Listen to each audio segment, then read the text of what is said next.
Hello, my name is Run and I'm a digital artist. This is my first video on YouTube. This is not really the very first video that I've put on my channel, but this is definitely the first video that I have put effort into. So when I'm starting a painting nowadays, I like to use the grayscale to color method.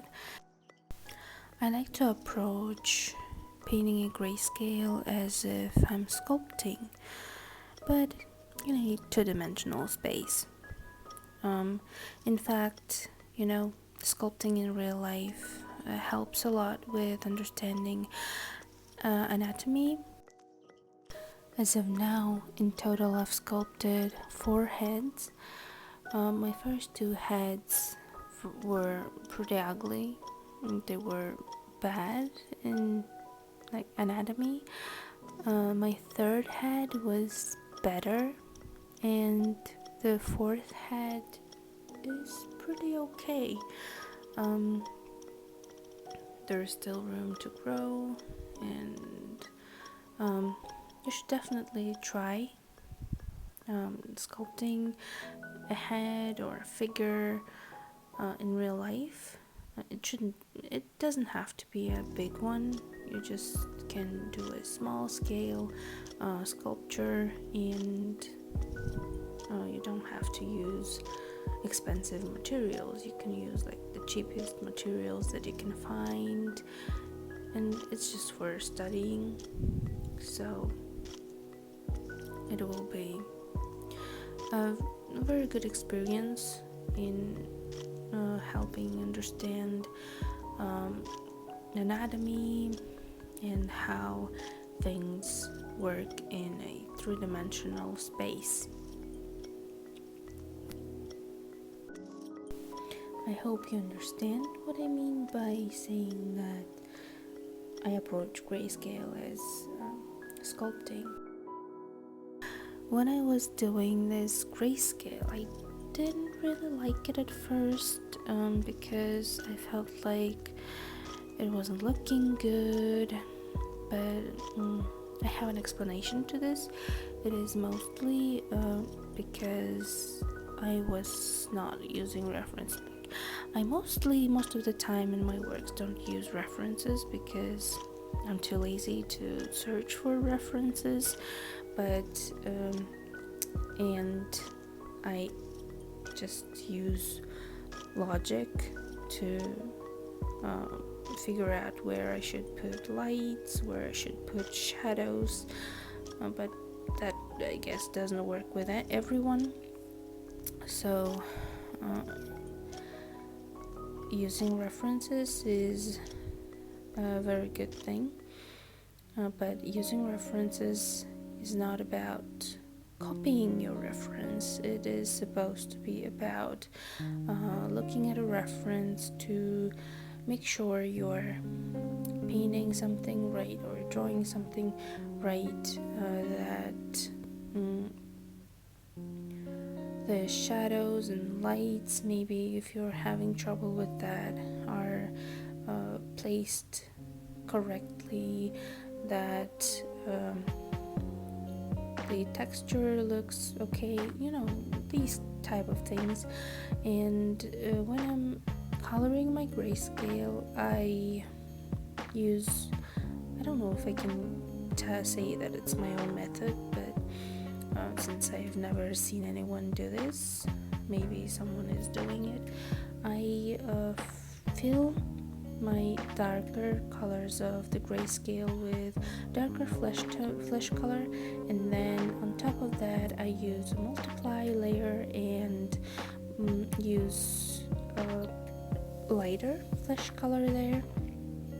And after, I think I merge those layers, all of them, and I proceed with working on details, adding blush, fixing stuff that I don't like. For example, I think that the shadow here was too dark, so I lightened it, and that's how I left it.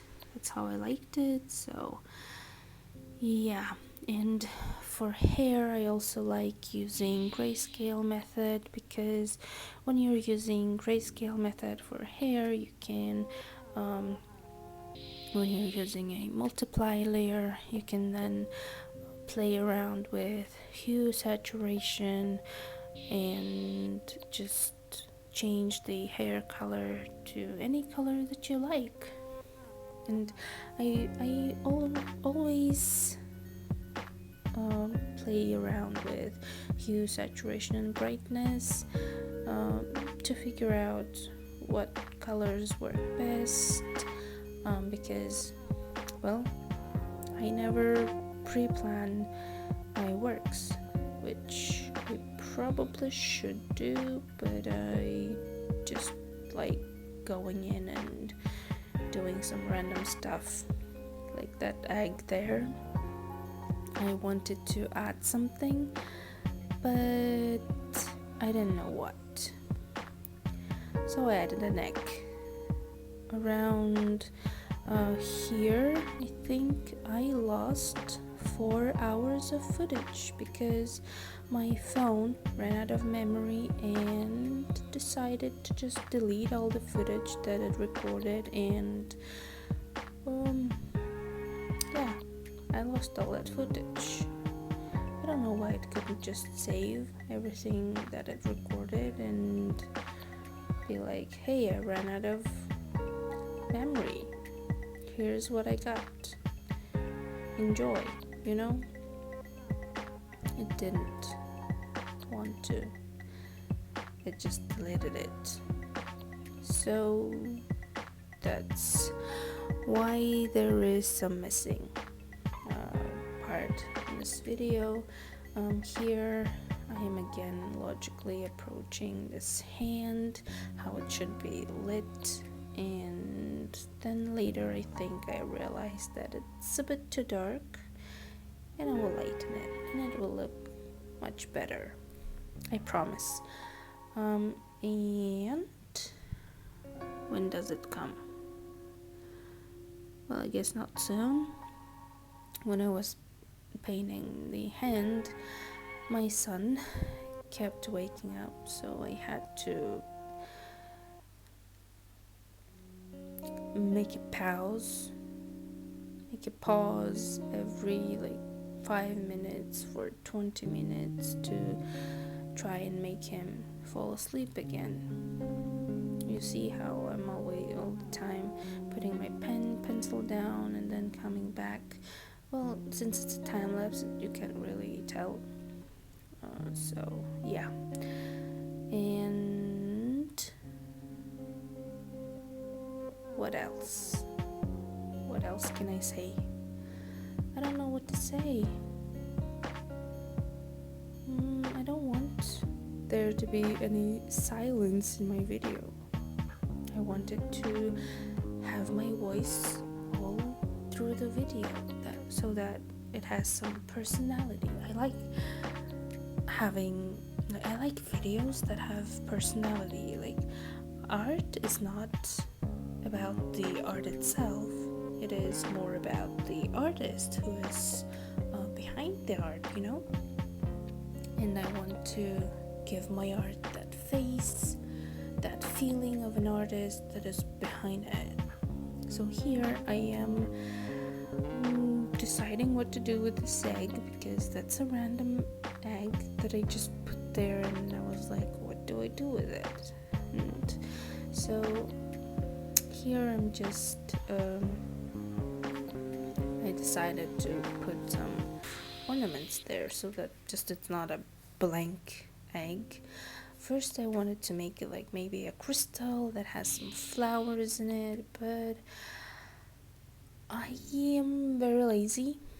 Not that lazy, but I don't like painting flowers, and if I have to paint flowers I have to search for references, because I don't really know much about how flowers look. Well, I mean, I can do a basic flower, but I really need a reference to make a flower that looks good. I'm sorry.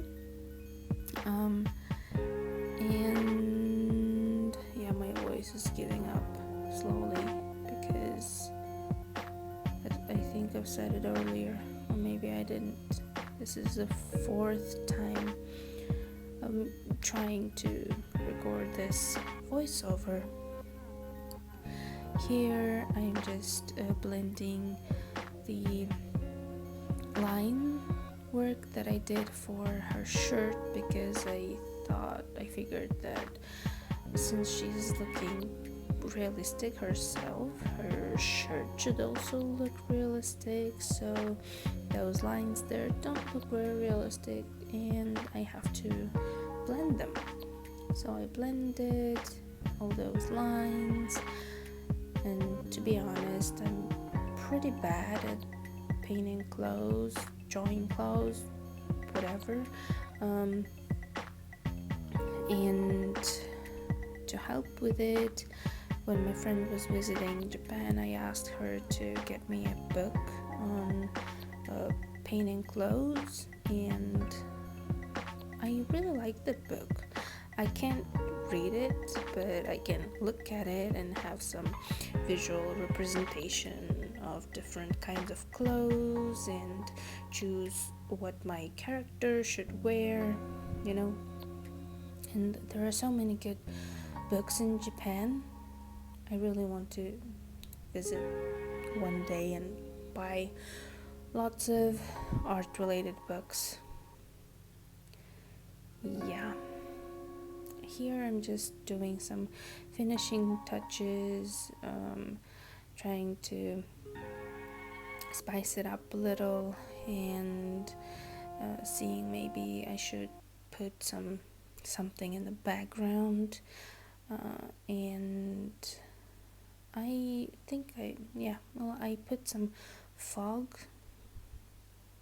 behind because I didn't want my background to be very plain, so that's how it is.